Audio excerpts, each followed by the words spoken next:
Klajumi, protams, ka ir plašumi. Jā, kā varam redzēt, ir plašums, ir miers, šeit ir garšīgas pusdienas, šeit ir zirgu izjādes. Klajumi, protams, ka ir unikālā vietā Daugavas lokos, ja, dabas parkā, kur cilvēku blīvums ir puscilvēks uz kvadrātkilometra.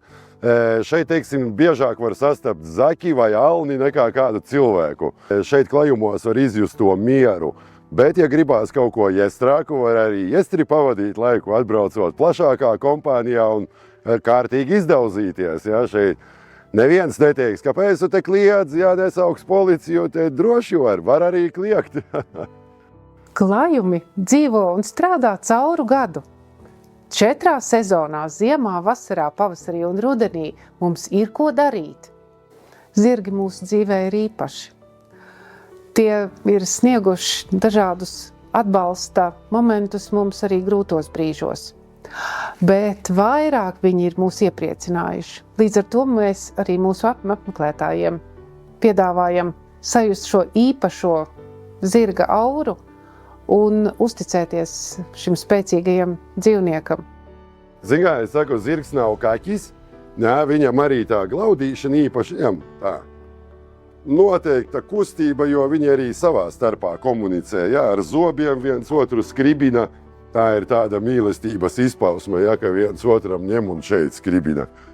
Un zirgs negluži, jā, tā glaudīšana tā, bet šitā, ka čomi, jā, tad viss ir labi un, protams, pazoda, jā, vietas, kur zirgs pats nevar dabūt, pakasīt, tad šeit starp žokļiem, jā, starp vaiga kauliem ļoti patīk rekāds priekš.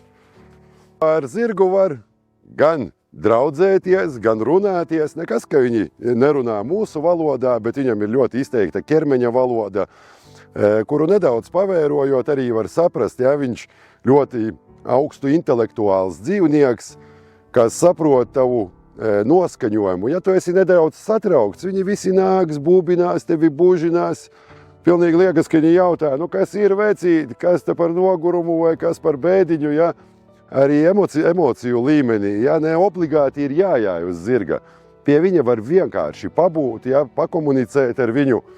Un tas rada tādu, nu, iekšēju sparu, iekšēju atkal tādu spēku, ja, tas dod spēku. Zirgs man dod spēku.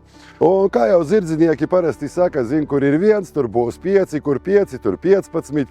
Tas bars aug, ja. Protams, mēs plānojam bara struktūru, darbojamies arī kā genofons, ja, izvēlamies viņu tās precības, mums tādu nav nejaušu kumeļu, bet tas bars jā, pamazam aug un arī šī pavasarī gaidām pieaugumu, iespējams, ka būs 2 kumeļi, un nu jau nebūs 18, bet būs 20. Izrādās, ka cilvēki grib ne tikai nakšņot un jāt ar zirgiem, bet arī ēst. Klajumos darbojas klajumu ķēķis, kuros mēs paši saimniekojam un gatavojam lauku ēdienus. Sēliņas, kulinārā mantojuma ēdienus, latgaļu gaumē.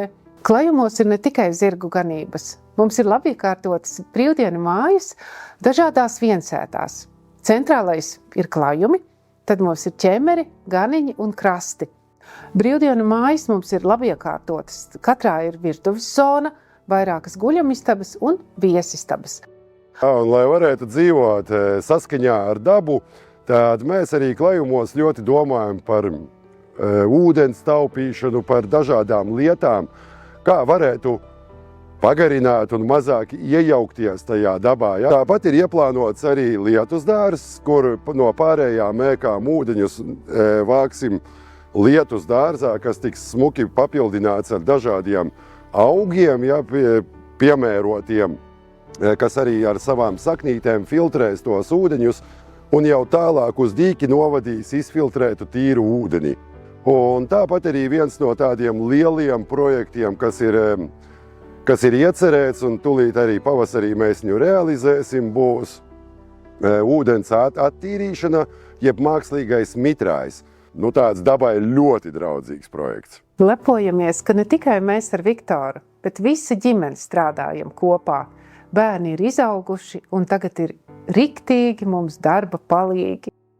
Mēs kopā ar ģimeni gaidīsim tevi klajumos.